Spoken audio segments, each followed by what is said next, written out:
उम्मीद है कि आप सब लोग खैर ऑफिस होंगे और अपनी ज़िंदगी में आप खुश होंगे। उन सबको ईद मुबारक जिन्होंने आज ईद मनाई है, और उन सबको एडवांस में ईद मुबारक जो कल ईद मनाएंगे।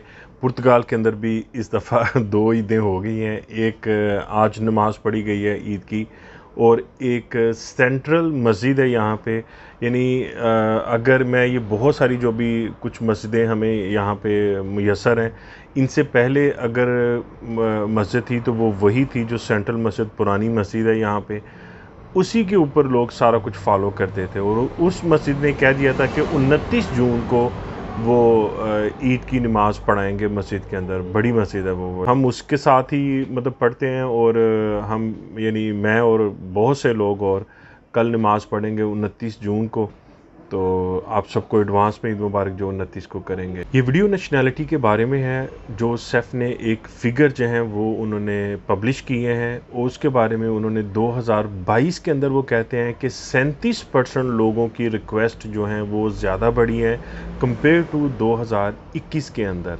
अप्रॉक्सीमेट तकरीबन जो इनको दरख्वास्तें मसूल हुई हैं नेशनैलिटी के लिए, वो 74,506 दरख्वास्तें हैं, जो ये समझते हैं कि जो 4 साल पिछले गुज़रे हैं उन 4 सालों के अंदर ये सबसे ज़्यादा फ़िगर कंसिडर किया जा रहा है। यानी 4 सालों से मुराद ये 18, 19, 20, 21 बल्कि 17-20 के अंदर इंक्लूड है। तो वो कहते हैं कि टोटल जो दरख्वास्तें हैं 74,506 दरख्वास्तें हैं जो उनको मसूल हुई हैं, जिनके अंदर 64,040 जो हैं उनको ओपिनियन इशू कर दिए गए थे, यानी 2022 की दरख्वास्तों को, जिनके अंदर 63,129 जो डिसीज़न थे वो उनको पॉजिटिव किया गया, और 911 जो थे वो नेगेटिव उनको डिसीज़न मिले थे।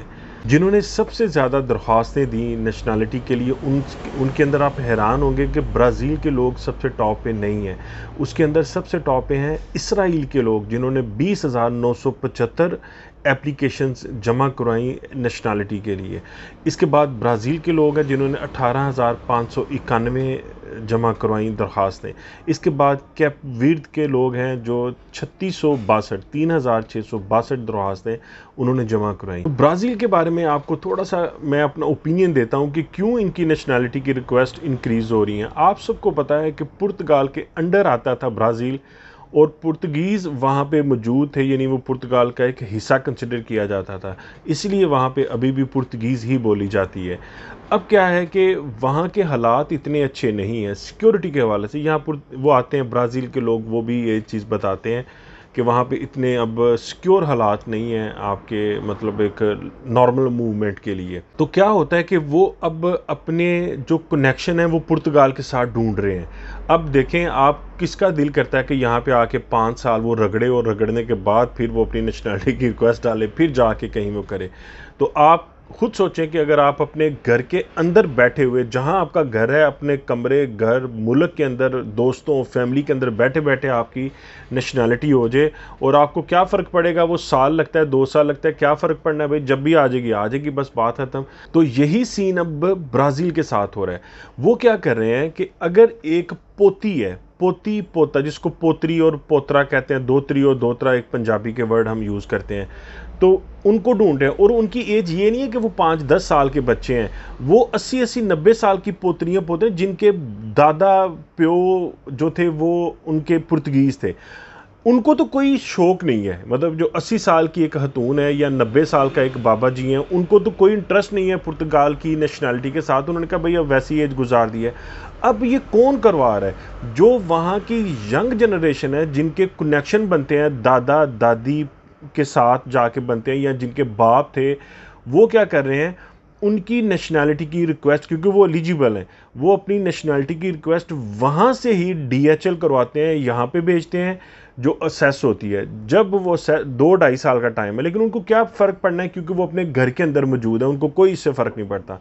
2-2.5 साल या 3 साल के बाद जब उनकी रिक्वेस्ट अप्रूव होती है, तो वो जैसे ही अप्रूव होनी है, तो वो आगे से अपने बच्चों और पोते पोतियों को एलिजिबल हैं वो ट्रांसफ़र करने के लिए जो नेशनैलिटी है। तो इस तरह फिर वो जो आगे लोग, यंग लोग जो वहाँ पे ये सारा प्रोसेस करवाते हैं अपने बुज़ुर्गों का, तो वो फिर जैसे ही उनकी नेशनैलिटी आती है, वो साथ ही फिर अपना प्रोसेस करके वो फिर पुर्तगाल के अंदर भेज देते हैं कि जी हम भी एलिजिबल हो गए हैं, हमें भी नेशनैलिटी चाहिए।